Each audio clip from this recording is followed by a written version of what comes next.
Hello students, welcome to civil engineering Pathshala. आज हम लोग डिस्कस करेंगे विभिन्न इंजीनियरिंग डिपार्टमेंट्स में डिफरेंट जो पोस्ट होते हैं उनके जॉब प्रोफाइल के बारे में डिस्कस करने वाले हैं। ठीक है, ये आपका इंटरव्यू के लिए भी इम्पोर्टेंट हो जाएगा। उसके अलावा जो एस्टिमेशन एंड कॉस्टिंग एक सब्जेक्ट होता है हमारा सिविल इंजीनियरिंग में, उस सब्जेक्ट में के लिए भी इम्पोर्टेंट हो जाएगा। ठीक है, तो जो भी डिफरेंट डिफरेंट टेक्निकल टर्म्स होते हैं वो भी आज मैं क्लियर करूंगा, तो अब आखिरी तक बने रहिए। तो चलिए स्टार्ट करते हैं वीडियो को। तो स्टार्ट करने से पहले मैं डिफरेंट पोस्ट के बारे में बता देता हूँ। सबसे ऊपर का जो पोस्ट होता है किसी भी इंजीनियरिंग डिपार्टमेंट का, उसको हम लोग बोलते हैं इंजीनियर इन चीफ। ठीक है, शॉर्ट में लिख रहा हूँ इंजीनियर इन चीफ। ठीक है, इंजीनियर इन चीफ के बाद सेकंड नंबर में आता है आपका chief engineer. Chief engineer, chief engineer के बाद फिर आपका आता है सुपरिटेंडेंट इंजीनियर। Superintendent engineer. और इसके बाद आप लोग जान रहे होंगे एग्जीक्यूटिव इंजीनियर आता है। Executive engineer. एग्जीक्यूटिव इंजीनियर के बाद फिर क्या आता है आपका असिस्टेंट इंजीनियर, एई लिख देता हूँ। ठीक है, और उसके बाद फिर आता है आपका सब इंजीनियर या फिर जेई जिसको बोलते हैं, सब इंजीनियर। किसी किसी स्टेट में इसको डिप्टी इंजीनियर भी बोलते हैं। तो चीफ इंजीनियर से ऊपर सबसे ऊपर में रहता है इंजीनियर इन चीफ। इसको हम लोग क्या बोलते हैं हिंदी में, हिंदी में भी याद रखना होगा तो रख लेना, प्रमुख इंजीनियर बोलते हैं। इसको मुख्य इंजीनियर बोलते हैं। ठीक है, और सुपरिटेंडेंट इंजीनियर को अधीक्षण अधीक्षक क्या बोलते हैं, अधीक्षक ऐसा टाइप का, अधीक्षण इंजीनियर बोलते हैं। और एग्जीक्यूटिव को कार्यपालन, ठीक है ना, कार्य पालन अभियंता। और उसके बाद फिर एई को तो जान रहे हो आप लोग, सहायक अभियंता। और जूनियर इंजीनियर को हम लोग क्या बोलते हैं, उप उप अभियंता ऐसा टाइप का कुछ बोलते हैं। ठीक है ना, तो जेई हो गया जूनियर इंजीनियर। ठीक, अब देखो इसके हम लोग पढ़ने वाले हैं अधिकार, मतलब शक्तियां एवं उनके कर्तव्यों के बारे में देखेंगे। ये जो है आपका ऑफिशियल गवर्नमेंट की वेबसाइट से मैं निकाला हुआ हूँ, अपने से मैं नहीं बताऊंगा। ठीक है, तो हम लोग देखते जाएंगे किसका क्या काम होता है, क्या शक्तियां होती है, क्या कर्तव्य होता है। तो सबसे पहले हम लोग प्रमुख अभियंता यानी कि जिसको हम लोग क्या बोलते हैं, इंजीनियर इन चीफ बोलते हैं। ठीक है ना, तो इसके बारे में देखेंगे। तो देखते जाना ना, राज्य सरकार के प्रोफेशनल सलाहकार के रूप में काम करता है। प्रोफेशनल सलाहकार के रूप में काम करता है मतलब सरकार जब सलाह चाहता है तो इन्हीं के कांटेक्ट में आता है और इन्हीं से सलाह मांगता है। और कहने का मतलब ये है कि डायरेक्ट सरकार के कांटेक्ट में रहता है ये। ठीक है, या फिर हम लोग ये भी बोल सकते हैं direct responsible to the government होता है। क्वेश्चन भी आता है, आया भी था। ठीक है ना, डायरेक्टली रिस्पॉन्सिबल टू गवर्नमेंट लिख देता हूं मैं, directly responsible responsible to government कौन होता है आपका, इंजीनियर इन चीफ ही होता है। उसके बाद मुख्य अभियंताओं के कार्यों का समन्वय करता है। मुख्य अभियंता मतलब क्या होता है आपका, चीफ इंजीनियर। चीफ इंजीनियर के जो भी कार्य होते हैं उसको समन्वय मतलब कोऑर्डिनेटर होता है ये। प्रमुख अभियंता क्या होता है, कोऑर्डिनेटर होता है, समन्वयक का काम करता है। और क्या क्या काम होते हैं मुख्य अभियंता के, तो आपके योजना हो गया मतलब प्लानिंग, बजट, स्थापना, प्लांट, मशीनरीज। ठीक है, मशीनरीज है ना। उसके अलावा जो भी आपके पॉलिसीज हैं, रिसर्च एंड डेवलपमेंट वर्क है, और जो भी आपका परमिशन देना है, ये सब काम कौन करता है, चीफ इंजीनियर ही करता है। लेकिन जो इंजीनियर इन चीफ होता है उसको कोऑर्डिनेटर के रूप में काम करता है। वो देखते रहता है मतलब ठीक ठाक कर रहे हैं कि नहीं, चीफ इंजीनियर मतलब नजर होता है, नियंत्रण करता है, कंट्रोल करने का काम करता है। ठीक है, करेगा तो सब चीफ इंजीनियर ही, लेकिन बस उसका कोऑर्डिनेटर के रूप में काम करता है इंजीनियर इन चीफ। उसके बाद फिर अगला पॉइंट देखते हैं, विभागीय कार्यों की समीक्षा। देखो वही लिखा है ना, उसका समीक्षा करेगा, नियंत्रण करेगा और निरीक्षण करने का काम करेगा। ठीक है, समीक्षा मतलब क्या होता है, एनालिसिस करना, एनालिसिस करेगा, कंट्रोल करेगा। निरीक्षण मतलब इंस्पेक्शन करेगा। उसके बाद अगला पॉइंट क्या बोलता है, वर्क मैनुअल के अनुसार विभागीय कार्य होना सुनिश्चित करेगा। ठीक है, जो भी आपके वर्क मैनुअल तैयार हुए हैं, मतलब एक प्रकार से टाइम टेबल बोल सकते हैं हम लोग सामान्य भाषा में, जो भी वर्क मैनुअल तैयार हुए हैं उसके अनुसार विभाग काम कर रहा है कि नहीं, उसको ये देखेगा, विभागीय कार्य सुनिश्चित करेगा। उसके अलावा विभागीय बजट के प्रस्ताव शासन को प्रेषित करना एवं स्वीकृत बजट के अनुसार नियंत्रण करना। मैं एक एक लाइन पढ़ के समझाते भी जाऊंगा। तो विभागीय बजट के प्रस्ताव मतलब बजट जो भी आएगा, बजट ये नहीं बनाएगा, बजट नीचे से आपका बन के आता है, उसको ये चेक करेगा और फाइनली जो बजट है उसको सरकार को देगा, कि बोलेगा कि ये वर्क होना है। मतलब मान लो एक ब्रिज बनना है, तो एक ब्रिज का इतना बजट आ रहा है, सरकार को दिखाएगा इतना बजट है करके। फिर सरकार उसमें क्या करेगा, उसको सही मतलब अनुमति देगा। तो जब स्वीकृति मिल जाएगा बजट को, ठीक है ना, जब बजट में जब स्वीकृति मिल जाएगा तो उस स्वीकृति के अनुसार फिर उसको नियंत्रण भी करने का काम करता है। ठीक है, मतलब बजट को दिखाएगा भी सरकार को, और सरकार जब बजट में परमिशन दे देगा तो जो भी बजट आएगा इसी के पास सबसे पहले आएगा, और उसके बाद फिर उस बजट को क्या करेगा, वितरित करेगा, नियंत्रित करने का काम करेगा। ठीक, उसके बाद फिर देखते हैं मुख्य अभियंता मतलब चीफ इंजीनियर। ठीक है, ऊपर मैं बताया हूँ, इंग्लिश में लिखना होगा, लिख लेना, चीफ इंजीनियर। तो मुख्य अभियंता अपने परिक्षेत्र में, सबसे इंपॉर्टेंट क्वेश्चन तो यही बन जाता है, परिक्षेत्र को इंग्लिश में क्या बोलते हैं, जोन बोलते हैं, याद रखना, जोन में इसका काम होता है। ठीक है, जोन में एक काम होता है। अच्छा, इससे पहले जो प्रमुख अभियंता था, पूरा उस डिपार्टमेंट का सबसे बड़ा हेड कौन होता था, प्रमुख अभियंता होता था। ठीक है ना, मतलब एक हिसाब से बोल सकते पूरे स्टेट का हेड। ठीक है, अब वो स्टेट में कुछ कुछ जोन होंगे, उस जोन का हेड जो होगा आपका कौन होगा, चीफ इंजीनियर होगा। तो अपने जोन का ये सबसे बड़ा अधिकारी होता है कौन, अपने जोन का सबसे बड़ा अधिकारी कौन होता है, मुख्य अभियंता होता है, चीफ इंजीनियर। कुछ भी काम को स्वतंत्र रूप से कर सकता है। ठीक है ना, कोई भी इसके ऊपर दबाव नहीं रहता, स्वतंत्र रूप से कर सकता है। बस प्रमुख अभियंता जो इसके ऊपर में रहता है वो बस थोड़ा सा इंस्पेक्शन करते रहता है, एनालिसिस करते रहता है। ठीक है, बाकी ये अपना काम करने के लिए पूर्णतः स्वतंत्र होता है। वही लिखा है आपका, विभागाध्यक्ष हैसियत से क्या करता है, निम्नानुसार उत्तरदायी करता है। क्या क्या निम्नानुसार है, तो ऊपर में वही पढ़े थे, जो भी प्लानिंग है, बजट है, स्थापना है मतलब एस्टेब्लिशमेंट करना, मशीनरी वगैरह जो भी कार्य है ना, और उसके अलावा पॉलिसीज, रिसर्च डेवलपमेंट डेवलपमेंट का काम करेगा। जो भी मैनुअल, जो वर्क मैनुअल है ना, वर्क मैनुअल के अनुसार कार्य करना सुनिश्चित करेगा। ठीक है ना, वर्क मैनुअल के हिसाब से कार्य हो रहा है कि नहीं ये देखेगा। उसके बाद फिर अगला पॉइंट क्या बोल रहा है, प्रमुख अभियंता अपने परिक्षेत्र में शासन के निर्देश तथा वित्तीय प्रावधानों का पालन भी सुनिश्चित करता है। तो अपना जो भी जोन है, उस जोन में क्या देखेगा, उस जोन में मतलब सरकार के जो भी आदेश निर्देश हैं, ठीक है ना, जो भी निर्देश हैं उसके हिसाब से कार्य को करना सुनिश्चित करेगा। और उसके अलावा जो भी बजट मिले हैं उसको, ठीक है, जो भी बजट आया उसके पास, उस हिसाब से कार्य को संचालित करेगा। ठीक है ना, पालन सुनिश्चित करेगा। आ रहा है समझ में, एकदम आसान है। उसके बाद फिर देखते हैं, अधीनस्थ कार्यालयों के विभिन्न कार्यों का निरीक्षण एवं संभागीय मंडल कार्यों का निर्धारण समयावधि में निरीक्षण भी करेगा। मतलब इसके अंडर में क्या आएंगे, जोन के अंडर में क्या होता है, सर्कल होता है। ठीक है ना, सर्कल, इस सर्कल का हेड कौन होता है, तो अधीक्षण अभियंता होता है। तो जोन के अंदर में जितने भी सर्कल आते हैं, उस सर्कल में जा जाके क्या करेगा, निरीक्षण भी कर सकता है। ठीक है ना, संभागीय मतलब ये डिवीजन होता है, संभागीय मतलब डिवीजन होता है, डिवीजन का हेड जो होता है एग्जीक्यूटिव इंजीनियर, और मंडल का हेड कौन होता है, सुपरिटेंडेंट इंजीनियर। तो ये संभाग जो भी इसके अंतर्गत में जो भी संभागीय कार्यालय है, जो भी मंडल कार्यालय है, उसका भी क्या करेगा, ये निरीक्षण वगैरह समय समय पे करेगा। आगे समझ में। चीफ इंजीनियर के बाद आते हैं हम लोग अधीक्षण अभियंता। पहले ही बता चुका कि इसका काम होता है सर्कल में। सर्कल को हिंदी में क्या बोलते हैं, मंडल बोलते हैं। बहुत इंपॉर्टेंट है। इस पूरे स्लाइड में ना आज कम से कम 2-3 क्वेश्चन तो आपके एग्जाम में बन जाएंगे एस्टिमेशन एंड कॉस्टिंग के, इसलिए ध्यान से सुनते रहना। अधीक्षण अभियंता अपने मंडल में प्रशासन एवं कार्यों का नियंत्रण करता है। जाहिर सी बात है, अब ये अपने मंडल का हेड है, ठीक है, तो अपने मंडल में कार्यों का नियंत्रण करेगा, साथ ही रूपांकन, तो रूपांकन मतलब जो भी डिजाइन वगैरह है, जो भी आपका अनुसंधान है, वो सबका देख रेख करेगा। और उसके अलावा यांत्रिकीय कार्य के निर्माण एवं संसाधन पर भी नियंत्रण करेगा। ठीक है, जो भी मशीनरी वर्क है उसमें भी मतलब मशीन वगैरह की जरूरत पड़ता है ना, उसका भी क्या करेगा, ये नियंत्रण रखेगा। उसके अलावा वर्क मैनुअल के हिसाब से काम हो रहा है कि नहीं वो भी देखेगा। जो भी वर्क मैनुअल तैयार हुआ है उसके हिसाब से कार्य सुनिश्चित होना, मतलब कार्य होना सुनिश्चित करेगा। उसके अलावा अधीक्षण अभियंता समय समय पर, अब सुपरिटेंडेंट इंजीनियर सर्कल में काम करता है, सर्कल ऑफिसर होता है, तो इसके अंतर्गत में जो भी संभाग आते हैं और जो भी खंड आते हैं, संभाग मतलब होता है डिवीजन, खंड मतलब होता है सब डिवीजन।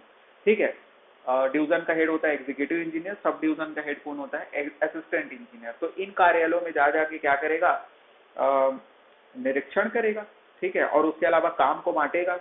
ठीक है, लिखा है देखो, पदस्थ अपने अमले स्टाफ की क्षमता का परीक्षण करेगा, मतलब उनको चेक करेगा सही से काम कर रहे हैं कि नहीं, और उसके अलावा कार्यों के बंटवारे संबंधित विवरण भी देखेगा। मतलब जो भी जिसको जो भी काम बांटा गया है वो काम सुनिश्चित कर रहा है कि नहीं सही ढंग से, ये सब भी देखेगा।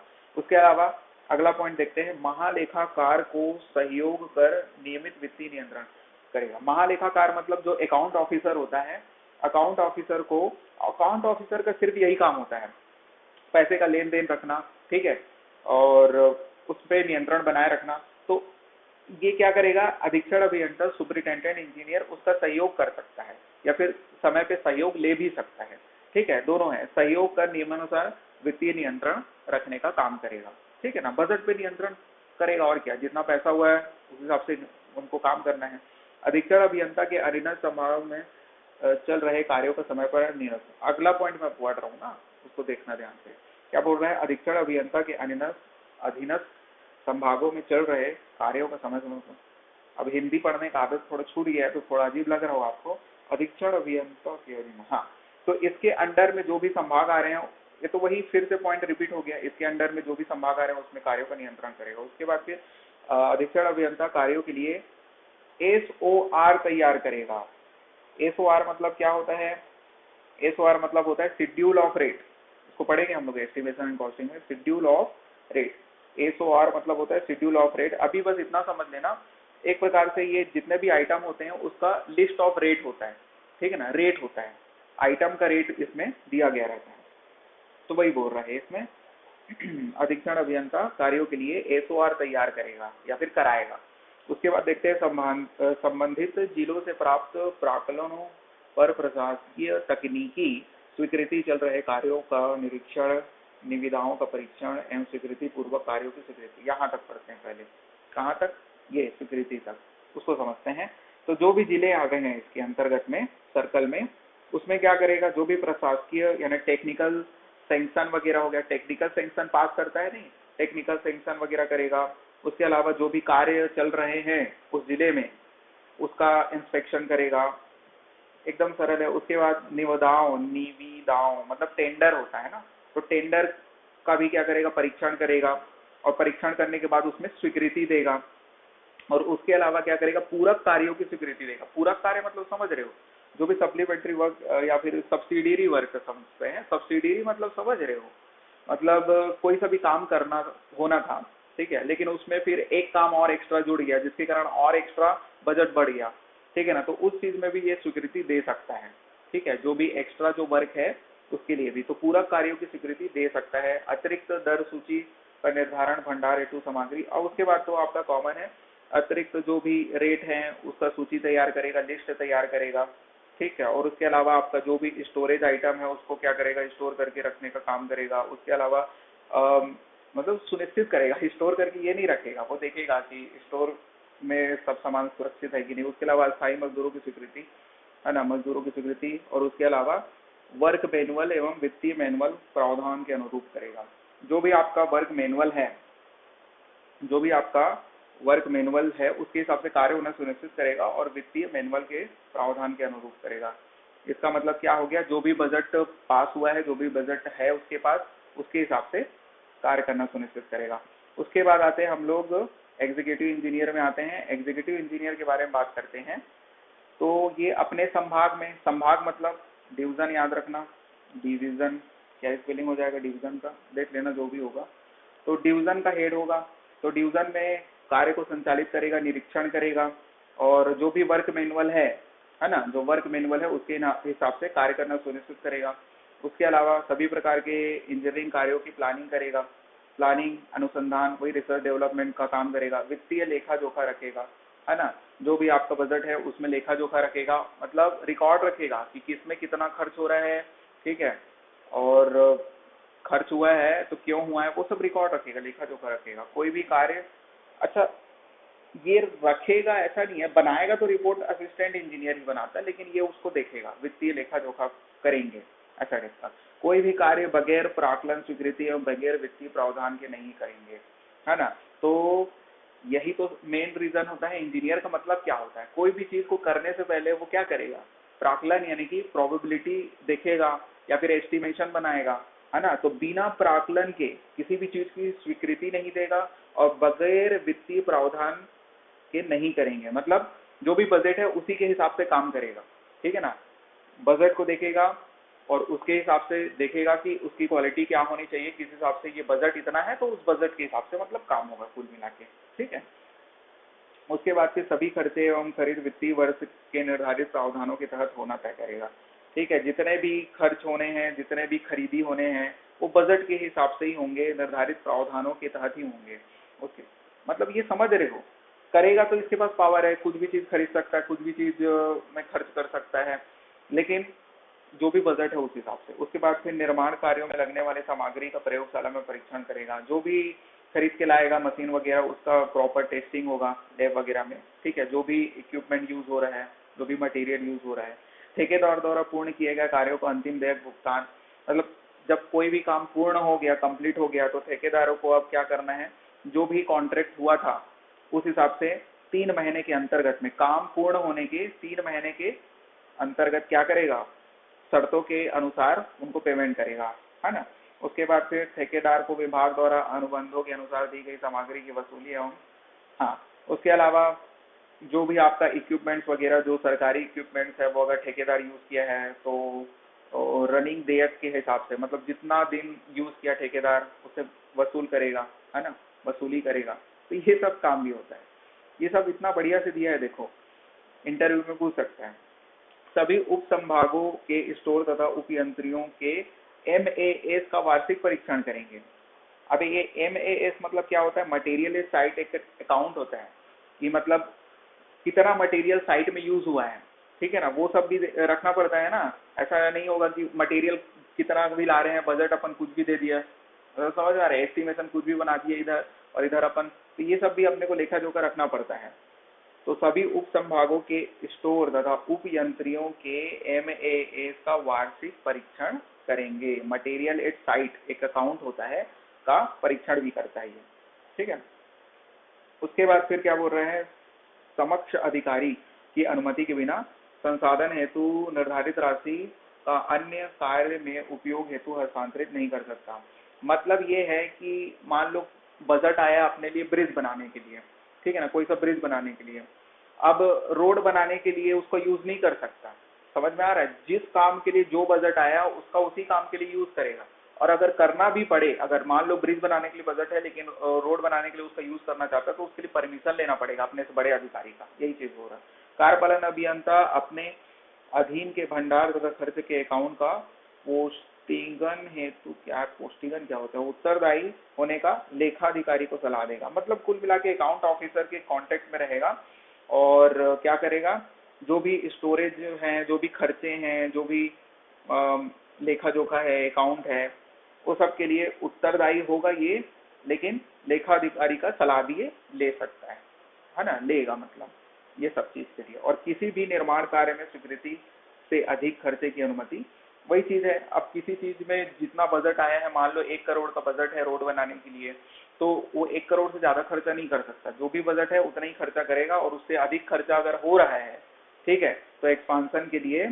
एक्सटेंड के लिए क्या करेगा, अपने सक्षम वरिष्ठ जो कार्यालय है वहाँ कांटेक्ट करेगा, ठीक। उसके बाद आते हैं हम लोग AE, इसको हम लोग क्या बोल सकते हैं, SDO सब डिवीजन ऑफिसर। इसके ऊपर में डिवीजन ऑफिसर था, इसको हम लोग क्या बोलेंगे, डिवीजन ऑफिसर था। उसके ऊपर में सर्कल ऑफिसर, सर्कल ऑफिसर के ऊपर में जोनल ऑफिसर, ऐसा करके होता है।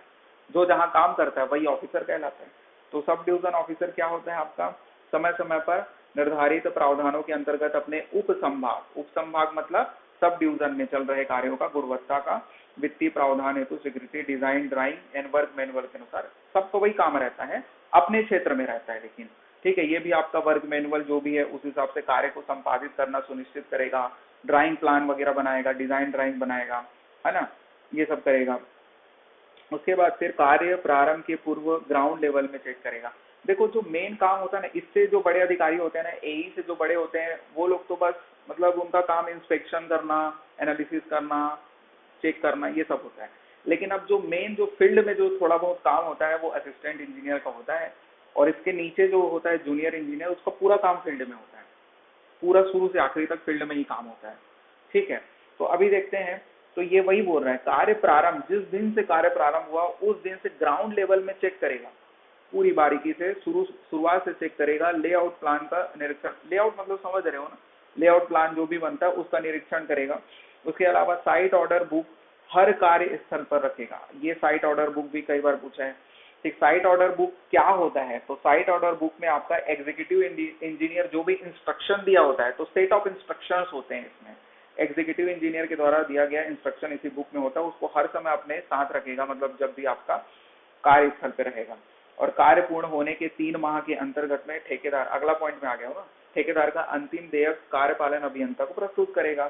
ठीक है, देखो पेमेंट कौन देगा, कार्यपालन अभियंता, लेकिन जो 3 माह के अंतर्गत में जो ठेकेदार अपना 3 माह जब काम कंप्लीट हो गया, ठीक है, तो अब ठेकेदार को पेमेंट भी तो देना है, तो कार्य कंप्लीट होने के 3 माह के अंदर ठेकेदार का अंतिम देयक कार्यपालन अभियंता को प्रस्तुत करेगा, मतलब ठेकेदार का जो भी बचा होगा उसको क्या करेगा, कार्यपालन मतलब एग्जीक्यूटिव इंजीनियर के पास प्रस्तुत करेगा, दे दो भाई इतना करके, इसको प्रस्तुत करेगा। उसके बाद फिर कार्य पूर्ण होने के 2 माह के अंदर कंप्लीशन ड्राइंग बना के, मतलब जो पूरा मेन ड्राइंग है कंप्लीशन ड्राइंग बनाएगा ये, और उसके अलावा निर्धारित अवधि में महावारी लेखा संभागीय कार्यालय में प्रस्तुत करेगा, मतलब मंथली जो भी खर्चा हो रहा है, मंथली लेखा जोखा संभागीय कार्यालय मतलब डिवीजन कार्यालय एग्जीक्यूटिव इंजीनियर को देगा मंथली बेसिस पे, है ना। उसके बाद फिर निर्धारित नियमानुसार लेखा स्टोर, मतलब जो भी आपका लेखा जोखा है, जो भी स्टोर है, जो भी एमएएस है। अच्छा, ये एमएएस मतलब क्या होता है, एमएएस मतलब वही मटेरियल साइट बताया ना, मटेरियल साइट अकाउंट है, रजिस्टर एवं अन्य रजिस्टर सहित पूर्ण सबको ये फिलअप करने का मेन काम इसी का होता है, इससे बड़े अधिकारी का तो सिर्फ देखने का काम होता है। ये बेचारा क्या करेगा, जो भी एमएएस है मटेरियल साइट अकाउंट है उसको प्रॉपर मैनेज करके रखेगा, भरेगा उस फाइल को पूरा, एक एक चीज, मतलब जूनियर इंजीनियर के हेल्प के बिना तो कर ही नहीं सकता, तो हेल्प लेगा ही। ठीक है, उसके बाद फिर जो भी स्टोरेज है, तो स्टोरेज में क्या सामान आया है, क्या सामान गया है, कितना सामान है अभी, कितना सामान यूज हो गया, समझ में आ रहा है ना, कितना बोरी सीमेंट, कितना ईटा, ये सब क्या है आपका स्टोर में। अच्छा, ये अपने अपने डिपार्टमेंट से रिलेट कर सकते हैं, जो आपका मैकेनिकल इंजीनियरिंग डिपार्टमेंट में है, जो आपका विद्युत डिपार्टमेंट में है, इलेक्ट्रिकल डिपार्टमेंट, अपने अपने डिपार्टमेंट का। अभी मैं ईटा पत्थर गिट्टी बोल रहा हूँ तो वो सिविल से रिलेटेड है ना। तो ये सब क्या करेगा भाई, अकाउंट बनाएगा, ये क्या चीज उसका लेखा जोखा रखेगा। उसके बाद फिर निर्धारित लिमिट के अंदर ही स्टोर सामग्री को रखना। अब जो भी स्टोरेज है आपका, ठीक है ना, उस स्टोरेज में जितना सामान रख सकते हैं उतना सामान ही रखना सुनिश्चित करेगा, एक्सेस में नहीं करेगा। इसलिए बोला गया है कि अनुपयोगी एवं जो अति शेष स्टोर सामग्री की सूचना कार्यपालन अभियंता को देगा, मतलब जो यूजलेस सामान है उसका रिपोर्ट देगा कि ये कोई यूजलेस है करके, उसका रखने कोई मतलब नहीं है।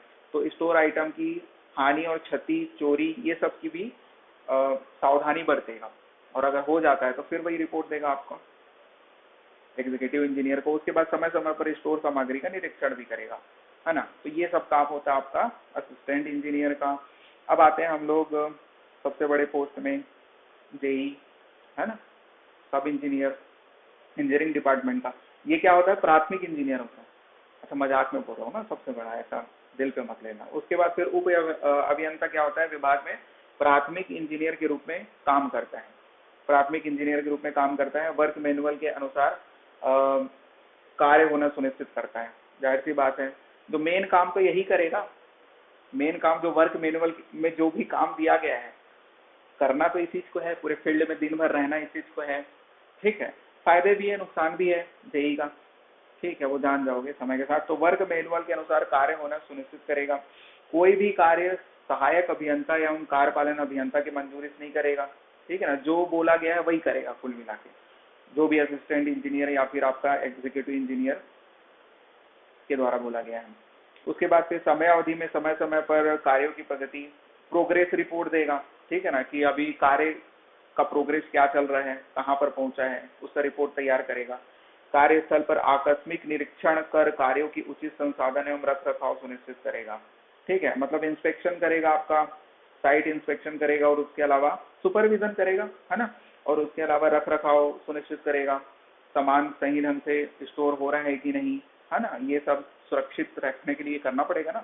उसके बाद फिर आपातकालीन स्थिति में लोकहित को सेवाओं में अगर कोई व्यवधान उत्पन्न होता है तो उसका निराकरण करेगा सेवाओं में अगर, और यह सहायक अभियंता को सूचित करेगा। इसका मतलब क्या हुआ, इमरजेंसी कंडीशन में वो, अच्छा इसका एग्जांपल ऐसे समझ सकते हैं, जैसे कि आपका कोई भी अतिक्रमण कर लिया गया है, रोड बना दिया हुआ, रोड में जो दुकान वाले हैं वो अतिक्रमण कर लिए हैं, या फिर कोई सा भी प्रोजेक्ट चलना है जिसमें अपने को क्या करना है, दुकान या फिर घर को हटवाना है और दूसरे जगह क्या करना है, रिप्लेस करना है, तो उसके लिए किसका रोल आएगा, जेई का ही मेन रोल रहेगा ना, ठीक है ना। जेई ही आपका साइट लेवल पे काम करेगा, फील्ड लेवल पे मतलब, ठीक है, नगर निगम वाला इंजीनियर की बात कर रहा हूँ। उसके बाद फिर मास्टर रोल माप पुस्तिका, उसके अलावा store account, MS account, NTNP account, ये सबका लेखा बनाना सुनिश्चित करेगा।